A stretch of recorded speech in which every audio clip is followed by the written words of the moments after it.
اعوذ باللہ من الشیطان الرجیم بسم اللہ الرحمن الرحیم اجتنبوا کثیرا من الظن ان بعض الظن اسم۔ سورہ حجرات کی آیت نمبر 12 میں اللہ فرما رہا ہے بدگمانی سے بچتے رہو کیونکہ کچھ گمان گناہ ہوتے ہیں۔ شفیق بلقی یہ راوی ہیں، کہتے ہیں کہ 149 ہجری میں حج کے لیے روانہ ہوا۔ ہم نے مقام قادسیہ پر قیام کیا۔ وہاں میں لوگوں کے حسین خیمے، ان کی زیب و زینت کو دیکھنے میں بڑا مشغول تھا، مصروف تھا کہ میری نظر ایک نوجوان پر پڑی جسے خدا نے بڑا خوبصورت جسم دیا تھا، یعنی دبلا پتلا، ایک دم مطلب بہترین جسم تھا ان کا، لاغر اندام تھا، یعنی موٹے تازے نہیں، مطلب جسم ان کا کمزوری جیسا لگ رہا تھا، مگر بڑے خوبصورت تھے۔ وہ اونی چادر پہنے ہوئے تھے، شملہ دار عمامہ تھا، چہرے پر عبادت کے نشان تھے، ماتھے پر محراب تھا، وہ محراب ایک دم روشن ستارے کی طرح چمک رہا تھا۔ وہ جوان باقی لوگوں سے الگ تھلگ بیٹھا ہوا تھا۔ اسے دیکھ کر میں نے اپنے دل میں کہا شاید یہ کوئی صوفی جوان ہے جو لوگوں پر بوجھ بننا چاہتا ہے۔ میں اس کے پاس جا کر اس کی سرزنش کروں گا، اسے سمجھاؤں گا کہ اہل قافلے پر بوجھ بننا اچھی بات نہیں ہے۔ یہ سوچ کر میں اس کے قریب گیا۔ جب اس نے مجھے اپنی طرف آتے ہوئے دیکھا تو اس نے میرا نام لے کر کہا شفیق، اور یہ قرآن کی آیت پڑھی، اور یہ پڑھ کے قرآن کی آیت وہ اپنے مقام سے اٹھے اور چلے گئے۔ اب شفیق کہتے میں نے اپنے دل میں کہا کہ اس جوان نے تو میری دلی کیفیت بھانپ لی ہے، یہ تو کوئی اللہ کا ولی ہے۔ میں اس کے پاس جا کر اپنی اس بدگمانی کی معافی مانگوں گا۔ یہاں سے چل کر کہتے ہیں شفیق ہم لوگ مقام واقعہ پر پہنچے تو وہ پھر جوان مجھے نظر آیا۔ وہ حجاج سے ہٹ کر نماز پڑھ رہا تھا، خوف خدا سے اس کا جسم لرز رہا تھا، اس کی آنکھوں سے آنسو جاری تھے۔ میں نے انہیں پہچان لیا۔ میں معذرت کرنے کے لیے ان کے قریب گیا۔ جب ان کے پاس پہنچا تو انہوں نے نماز سے فارغ ہو کر کہا اے شفیق، سورہ طٰہٰ کی آیت نمبر 82 پڑھی، بسم اللہ الرحمن الرحیم وَإِنِّي لَغَفَّارٌ لِمَن تَابَ وَآمَنَ وَعَمِلَ صَالِحًا ثُمَّ اهْتَدَىٰ، کہ سورہ طٰہٰ میں اللہ فرماتا ہے میں یقیناً اسے بخش دیتا ہوں جو توبہ کرے اور ایمان لائے اور عمل صالح بجا لائے، پھر ہدایت پر قائم رہے۔ یہ کہہ کر وہ میری نظر سے غائب ہو گئے اور مجھے اس منزل پر تلاش کے باوجود بھی کہیں دکھائی نہیں دیے۔ میں نے سوچا یہ ہو نہ ہو کوئی یہ ابدال ہے یہ جوان، کیونکہ وہ میرے دل کی باتوں سے کی خبر رکھتا ہے۔ پھر کہتے ہیں شفیق کہ ہم لوگ منزل زبالہ پر پہنچے۔ میں نے اس جوان کو دیکھا، وہ ایک کنویں پر کھڑا ہے، اس کے ہاتھ میں چمڑے کا ایک ڈول تھا۔ وہ پانی بھرنا چاہتے تھے کہ ڈول ان کے ہاتھ سے چھوٹ کر رسی سمیت کنویں میں جا گرا۔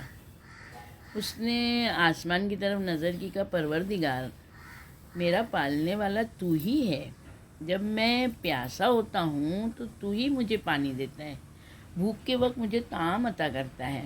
اے اللہ، اے مالک، میرے پاس اس وقت دوسرا ڈول بھی موجود نہیں ہے، جبکہ مجھے پانی کی ضرورت ہے، میرا ڈول مجھے واپس کر دے۔ شفیق کہتے ہیں کہ خدا کی قسم میں نے دیکھا کہ کنویں میں جوش پیدا ہوا، اس کا پانی ابل کر اوپر آ گیا۔ اس جوان نے ہاتھ بڑھا کر اپنا ڈول نکال لیا، اس میں پانی بھر کر وضو کیا، 4 رکعت نماز پڑھی۔ پھر اس نے قریبی ٹیلے پر ریت کی کچھ مٹھیاں اٹھا کر اپنے ڈول میں ڈالی، اسے پانی کے ساتھ ملا کر ہلایا اور اس نے پینا شروع کیا۔ تو یہ کہہ کر شفیق کہتے میں آگے بڑھا، انہیں سلام کیا، انہوں نے مجھے جواب سلام دیا۔ میں نے ان سے کہا اللہ کی اس نعمت میں مجھے بھی شامل فرمائیں۔ تو انہوں نے کہا شفیق، ہم پر ظاہر و باطن میں اللہ کی نعمتوں کا مسلسل نزول ہوتا رہتا ہے، لہٰذا تم اپنے پروردگار کے متعلق نیک گمان رکھا کرو۔ یعنی ہم کبھی بھی اللہ کے بارے میں اچھا سوچیں کہ وہ جو بھی کرتا ہے وہ ہمارے لیے اچھا ہی کرتا ہے۔ پھر انہوں نے وہ ڈول میری طرف بڑھا دیا۔ جب میں نے اسے منہ سے لگایا تو وہ ستو و شکر کا شربت تھا، اتنا لذیذ ستو کا شربت تھا کہ میں نے اپنی زندگی میں اس سے بہتر ستو کا شربت کبھی نہیں پیا تھا۔ پھر میں نے خوب سیر ہو کر وہ شربت پیا۔ اس کے بعد مجھے کئی دنوں تک کھانے پینے کی خواہش ہی نہیں ہوئی۔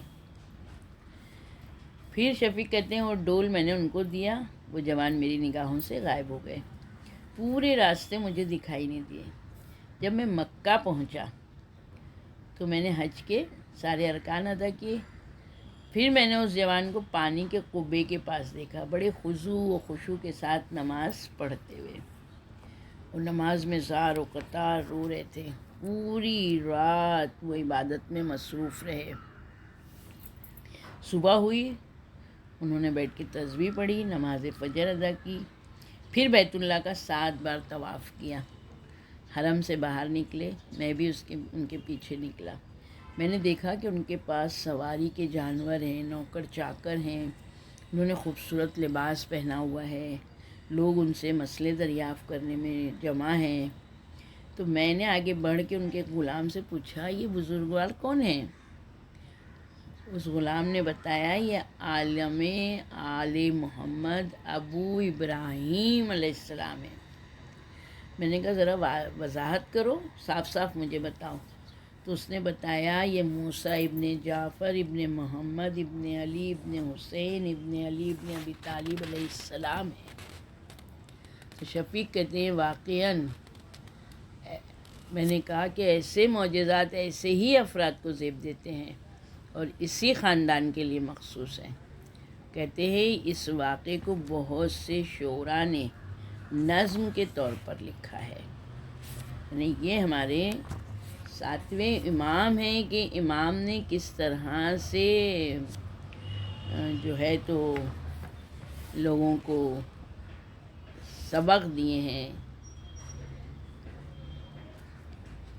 ایک مرتبہ حسین بن اولا کہتے ہیں کہ مجھ سے کاظم علیہ السلام نے کہا کہ میرے لیے ایک نوبیا کنیز خرید لاؤ۔ تو حسین بن اولا نے کہا کہ میں نوبیا کی ایک انتہائی اچھی خنیز کو جانتا ہوں، مجھے یقین ہے کہ پورے نوبہ میں اس کی مثیل اور نظیر نہیں ہوگی۔ ہاں اس میں ایک خرابی ہے، وہ خرابی یہ ہے کہ وہ نہ تو آپ کی زبان جانتی ہے اور نہ آپ اس کی زبان جانتے ہیں۔ یہ سن کر مولا مسکرائے، کہا جاؤ میرے لیے وہی کنیز خرید لاؤ۔ یہ کہہ کے پھر حسین بن اولا کہتے ہیں میں نوبیا کی کنیز کو خرید کر لایا اور امام نے اس کی زبان میں اس سے بات کی۔ بعد میں نے آپ سے پوچھا کہ آپ نے کنیز سے کیا کہا تھا؟ تو امام کہتے ہیں میں نے اس سے اس کا نام پوچھا تو اس نے کہا کہ میرا نام مونسہ ہے۔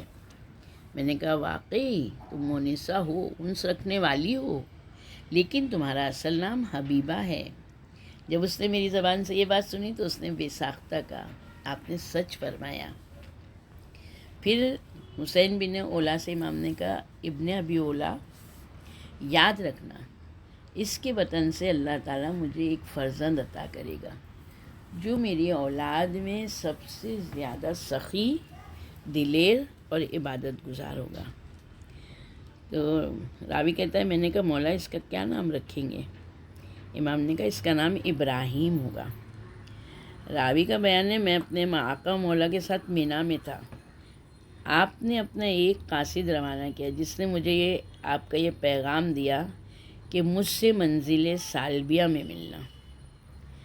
اس لیے میں امام کے پاس سالبیہ گیا، امام سے ملا، آپ کے اہل و عیال خادم عمران بھی تھے۔